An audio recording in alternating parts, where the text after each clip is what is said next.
ओम नमः सिद्धिभ्यः नमो अरिहन्ताणं नमो सिद्धाणं नमो ऐर्याणं नमो वज्रायाणं नमो लोहि सौसाहुणम् मंगलमय मंगलकरण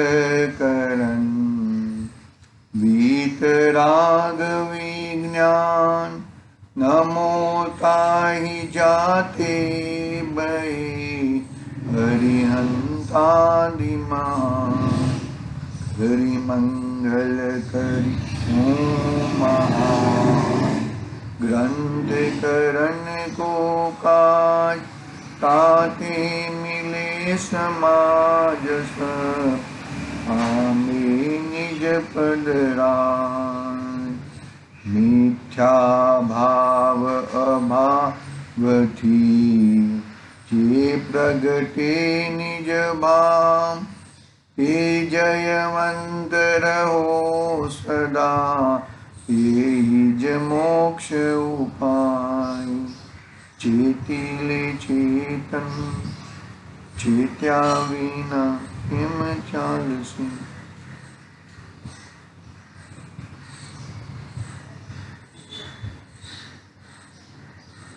श्री मोक्ष मार्ग प्रकाशक नामक महान ग्रंथ अपने सामने विराजमान है। दूसरा अधिकार का मेन जो टॉपिक है वो संसार अवस्था का निरूपण बहुत दिनों से चल रहा है। अंतिम पे चल रहा है अपना अंतिम कर्म, गोत्र कर्म, अघाती कर्म, उसकी चर्चा आज करनी है। ये अधिकार में पंडित जी ने क्या क्या बताया, बहुत ही सुंदर वर्णन किया। पहले कर्म बंधन, कैसे कर्म बंधन होता है, कि कर्म बंधन से क्या होता है, किस किस प्रकार की अवस्थाएं होती हैं। मूर्तिक कर्म है और अमूर्तिक आत्मा है, तो मूर्तिक अमूर्तिक के साथ कैसे जुड़ा जाता है, मूर्तिक अमूर्तिक किस प्रकार जुड़ा जाता है भैया। ये बंधन किस प्रकार का होता है कर्म से। संसार, एक कर्म से संसार अवस्था जो मिली है, संसार अवस्था, तो किसी को मानो कि पूर्ण जरा भी प्रतिकूलता नहीं, आकुलता नहीं, अनाकुलता वाली मिली है। यानी कि बाह्य संयोगों से अनाकुलता मानता है। गाड़ी है, वाड़ी है, लाड़ी है, सब कुछ है, तो सब कुछ है, फिर भी वो दुखी क्यों। अरे भाई, ये जो दिख रहा है ना, वो तो संयोग है, और संयोग तो वियोग के साथ ही जन्म लेते हैं। वो तो संयोग तो भाग ही जाएंगे, कभी रहने वाले नहीं है। और अपने आप को तू ऐसा मान रहा है कि मुझे तो मोक्ष की प्राप्ति हो गई है, ये ऐसा महसूस कर रहा है, वो बात तू भोथरी वाली बात है, वो घुमाने वाली बात है। वो तेरा इतना कर्म उदय में इतना जबरदस्त तू दिख रहा है कि न पूछो की बात। उसको एक कर्म उदय में भाव भाषण नहीं हो रहा है कि एक कर्म जो उदय है, कर्म का उदय है, वो मेरा त्रिकाल रहने वाला है, ऐसा की ऐसी परिस्थिति, वो उसे भाव भाषण नहीं हो रहा है भैया। निरंतर उसको ऐसा लगता है कि बस यही परिस्थिति बनी रहेगी और यही मेरा कार्य होएगा। अरे कर्म की अवस्था अलग है और तेरी अवस्था अलग है। कर्म जड़ स्वभाव वाले हैं और तू चेतन स्वभाव वाला है, तो कहां पे मिक्स होएगा। अनादिपणे कर्म के अनादिपणे की सिद्धि की कि अनादि से कर्म बंधन है। ऐसा नहीं है कि जीव पहले अलग था और कर्म अलग थे, जीव की अनादि से कर्म बंधन की अवस्था है। कर्म वाला ही जीव मिला है, कर्म वाला ही जीव है, बाद में दोनों इकट्ठे हो गए ऐसा नहीं है। फिर पुरुषार्थ करके उसने अपना स्वरूप को ढूंढा और कर्म का स्वरूप को ढूंढा और कर्म से रहित होने का प्रयास किया, पुरुषार्थ किया। दोनों की भिन्नता बता दी कि भाई दोनों भिन्न भिन्न द्रव्य है। फिर ये जो कर्म है वो कर्म कितने प्रकार के हैं? तो भाई कर्म मुख्य बने तो दो प्रकार के हैं, घातिया कर्म और अघातिया कर्म। घातिया कर्म में भी 4 भेद हैं और अघातिया कर्म में भी 4 भेद हैं। जीव को पुरुषार्थ घातिया कर्म में करना है और पुरुषार्थ अघातिया में करता है वो। और घातिया कर्म में भी मोहनीय कर्म। पहले तो ये जो घातिया कर्म है और अघातिया कर्म है उसकी प्रवृत्ति कैसी होती है, कैसे कैसे काम करते हैं। द्रव्य कर्म, भाव कर्म, नो कर्म कैसे होते हैं। द्रव्य कर्म कह दिए ज्ञानावरण आदि, भाव कर्म मोह राग द्वेष कह दिए और नो कर्म शरीर आदि नो कर्म कह दिए। तो ये जो अघातिया जो नो कर्म है ना, वो नो कर्म में जो भी फैसिलिटी मिलती है वो अघातिया कर्म के उदय से मिलती है, या जरा समझना। और घातिया कर्म से ही तेरे को सुख दुख, यानी कि ये बाहर में सुख, ये सुख मुझे भाषित होता है, हकीकत में वो दुख है। और जहां पे सुख है वहां पे सुख दिखता नहीं है। ये सब प्रवृत्तियां मोहनीय कर्म की चलती है।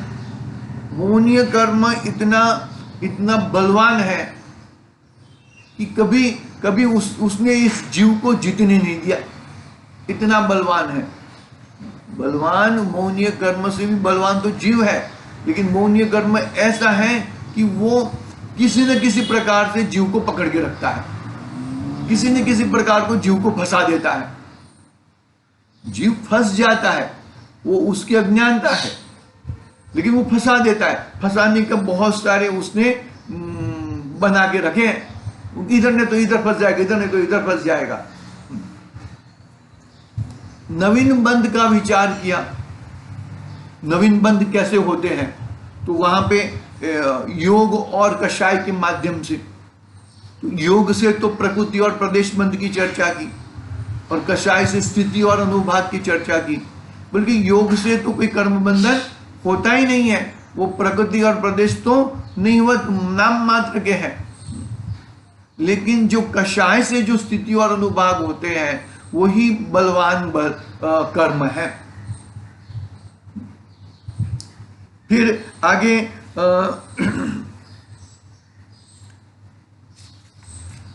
इतर निगोद, नित्य निगोद, द्रव्य कर्म, भाव कर्म, नो कर्म की बात हो गई। आगे इतर निगोद, नित्य निगोद की बात कही। नित्य निगोद यानी कि जो जीव वहां से कभी निकला नहीं है, वो नित्य निगोद की बात कही। और इतर निगोद की बात कही तो जो जीव ये नित्य निगोद से तो निकला है और अपना 2000 सागर सादिक 2000 सागर के लिए निकला है, लेकिन वापिस वो अपना कार्य पूरा नहीं किया और वापिस निगोद में चला गया, उसको इतर निगोद कहते हैं। मतलब इस प्रकार एक जीव की परिस्थिति निरंतर पाई जाती है। फिर इस जीव को ऐसे देखा जाए तो क्षोभक्षम तो बहुत है, बहुत क्षोभक्षम है, लेकिन उसकी पराधीनता के कारण, कौन सी पराधीनता की भाई इंद्रियों के माध्यम से मुझे ज्ञान होता है। कौन से इंद्रियों के माध्यम से? ये 5 इंद्रिया और छठा मन के द्वारा ज्ञान होता है। तो वो इंद्रिया भी बरोबर चल रही है, लेकिन वो मानो कि सपोज हम चल रहे हैं और चलते चलते किसी से बात कर रहे हैं, फोन पे बात कर रहे हैं और बाजू में से कोई जुलूस जा रहा है, कोई कुछ जा रहा है आवाज करके कान, देखो संयोग भी बरोबर है, मोबाइल भी बरोबर है, कान भी बरोबर है, क्षोभक्षम भी बरोबर है, लेकिन कितनी पराधीनता है कि उसकी बात हम सुन नहीं पाते। क्यों नहीं सुन पाते? कि भाई वो जुलूस में बैंड बाजा बज रहा है। ऐसी पराधीनता है हमारी इंद्रियों के माध्यम से। क्षयोपशम भी है, इंद्रिया भी है, संयोग भी है, सब कुछ चीज है, नेटवर्क भी है नेटवर्क भी है, फिर भी हम ये बात नहीं सुन पाते हैं। क्यों नहीं सुन पाते हैं भाई? ये हम लोग यहाँ पे जिनवाणी सुनने के लिए बैठे हैं उन्होंने, और ये सुन रहे, लेकिन हमारा मन और की तरफ भटक रहा है। हम सामने बैठे हुए हैं, फिर भी हम सुन नहीं पा रहे हैं। क्षयोपशम है, कान की सब कुछ है, फिर भी हम सुन नहीं पा रहे हैं। ये सब पराधीनता है, मति ज्ञान शुद्ध ज्ञान की पराधीनता है भैया।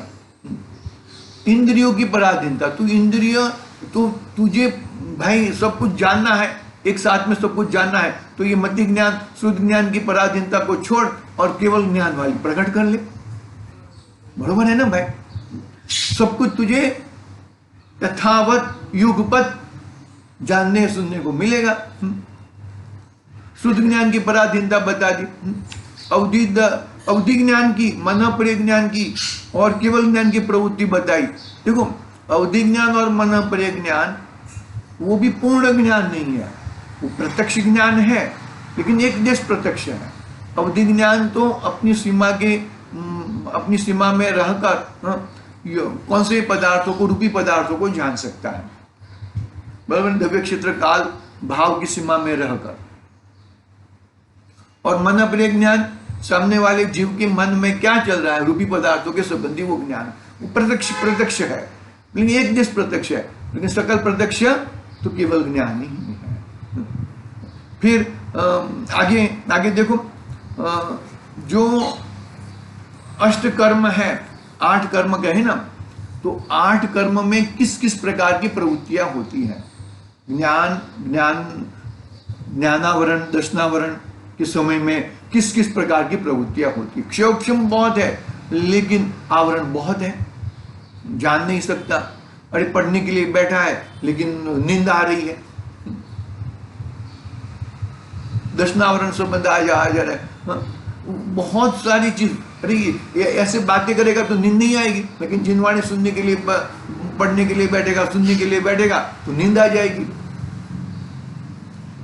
ये आवरण आ जाते हैं भैया। समझ सकता है, जान सकता है, सब कुछ कर सकता है, लेकिन ये आवरण चल रहे हैं। फिर आगे ज्ञानावरण, दर्शनावरण, मोहनीय संबंधी बहुत गड़बड़ चल रही है।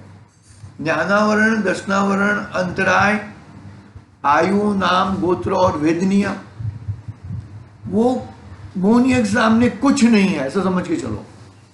मोहनीय में भी दर्शन मोहनीय उल्टा ही भासता है, उसको उल्टा ही जानता है, सब कुछ उल्टा करता है। जो स्वरूप है ऐसा स्वरूप को देखता नहीं है, बहुत गड़बड़ हो रही है उससे। दर्शनावरण, ज्ञानावरण, अंतराय, ये सब कर्म कछु नहीं है, ऐसा समझ के चलो। उसके साथ में मोह जब जुड़ जाता है, तब ये कर्म बलवान हो जाते हैं। साता वेदनी, असाता वेदनी कछु नहीं है। मोहनीय दर्शन, मोहनीय इतना खतरनाक है कि तुझे तेरा स्वरूप का भान नहीं करने देता वो।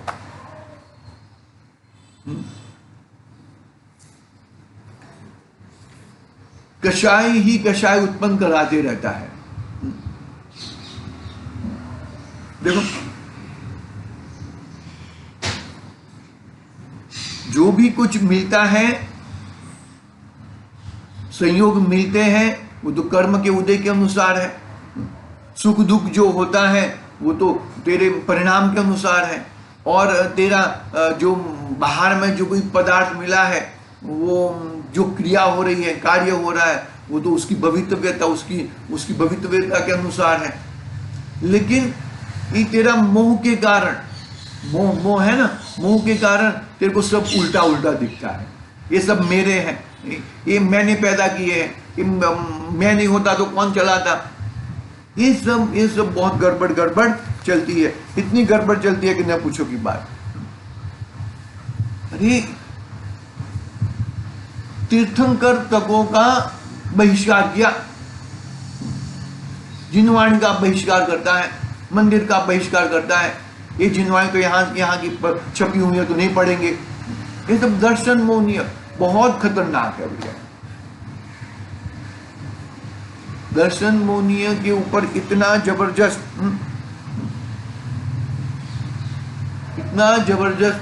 वो है, वो हिल नहीं सकता। फिर आगे मोहनीय कर्म के बाद अंतराय कर्म, अंतराय कर्म के बाद वेदनीय, साता वेदनीय, साता वेदनीय, उसमें मोह जुड़ा हुआ है। आयु कर्म, फिर नाम कर्म। नाम कर्म की चर्चा अपनी यहां तक हुई थी। अभी अपने को गोत्र कर्म की जो बात है, बस 2 लाइन की बात है, वो 2 लाइन की बात करके हम, मतलब यहां पर नाम कर्म की बात इतनी लंबी है, बहुत बहुत बहुत लंबी है, लेकिन हमने बहुत ही टुंकाण में पटाया है। देखो, गोत्र कर्म जन्य अवस्था, देखो पढ़ते हैं।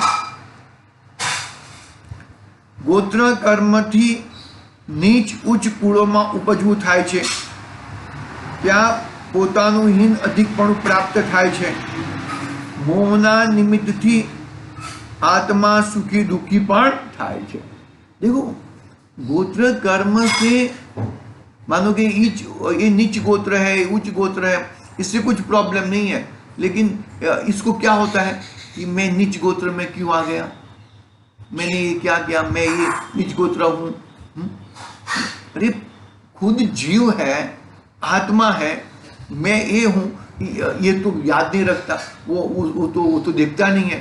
लेकिन जो नहीं है, कर्मोदय जन्य अवस्था है, उसको अपना मान लेता है। बात बहुत बड़ी गंभीर है। किसके कारण? मोह के कारण। उच्च गोत्र, नीच गोत्र, दो प्रकार के गोत्र है ना। टोटल 148 प्रकृतियां है, लेकिन इसमें उच्च गोत्र नीच गोत्र में वो ये मैं, देखो मैं उच्च गोत्र वाला हूं, तू नीचे गोत्र वाला, तू नीचे बैठ जा, मेरा वो होना चाहिए। अरे भाई, ये तेरा यश होना है या अपयश होना है, वो तेरी भवितव्यता के अनुसार है, बाकी कोई यश और अपयश होने वाला नहीं है। पकड़ना बात को जरा अच्छी तरह से भैया। ગોત્ર કર્મથી નીચ ઉચ્ચ કુળોમાં ઉપજવું થાય છે, ત્યાં પોતાનું હીન અધિકપણું પ્રાપ્ત થાય છે। મોહના નિમિત્તથી આત્મા સુખી દુઃખી પણ થાય છે। मोह के निमित्त से आत्मा सुखी दुखी भी होता है। उस प्रमाण, हाँ मैं हिंदी में लेता हूं। देखो, इस प्रकार अघातिया कर्मों के निमित्त से अवस्था होती है। इस तरह से अघातिया कर्मों की, देखो गोत्र से कुछ प्रॉब्लम नहीं है। अरे तुम्हारा भाई, तुम पहले आत्मा हो, ये तो पकड़ो। नीच गोत्र वाला क्या जीव नहीं है क्या? उच्च गोत्र वाला ही जीव है। अरे जो छोटा काम कर, अरे काम छोटा कर रहा है तो अरे काम देखो पहले, समझ में आएगी नहीं बात? यदि वो काम कर रहा है तो ही तुम उच्च कहलाते हो, बाकी तुमको वो काम करना पड़ेगा। समझ में आ रही है कि नहीं बात? तुमको तो शर्म आ जाएगी, उसको तो शर्म भी नहीं आती है। काम से कुछ उच्च गोत्र नीच गोत्र नहीं होता है। तुम विचारों ख्यालों में तुम्हारा उल्टा है तो तुम नीच गोत्र वाले हो जाते हो। तुमने सोचा उल्टा तो वो नीच गोत्र वाले हो जाते हो भाई, ऐसा है। इस प्रकार अघातिया कर्मों की निमित्त से अवस्था होती है। इस प्रकार इस अनादि संसार में घाती अघातिया कर्मों के उदय के अनुसार आत्मा की अवस्था होती है। सो हे भव्य, क्या कहते हैं पंडित जी, उपदेशात्मक कथन है। ऐसा उपदेशात्मक बहुत कम मिलते हैं लेकिन भी पंडित जी बोल देते हैं कि सो हे भव्य अपने अंतरंग में, हे भव्य यानी कि सभी जो ये जिनवाणी सुनते हैं वो सभी, हे सो हे भव्य अपने अंतरंग में विचार कर देख के ऐसे ही है कि नहीं, विचार करने पर ऐसा ही प्रतिभाषित होता है। यदि ऐसा है तो तू यह मान कि मेरे अनादि संसार रोग पाया जाता है, उसके नाश का मुझे उपाय करना, इस विचार से तेरा कल्याण होगा। इस विचार से तेरा कल्याण होएगा, बाकी कल्याण नहीं होएगा। मैं भव्य इति श्री मोक्ष मार्ग प्रकाशक शास्त्र में संसार अवस्था का निरूपक द्वितीय अधिकार संपूर्ण हुआ। इस तरह अपना दूसरा अधिकार पूर्ण हुआ है। आगे का कल से तीसरा अधिकार प्रारंभ होगा। बहुत बढ़िया अधिकार है तीसरा अधिकार। हाँ, आज के लिए ओम नमः सिद्धि।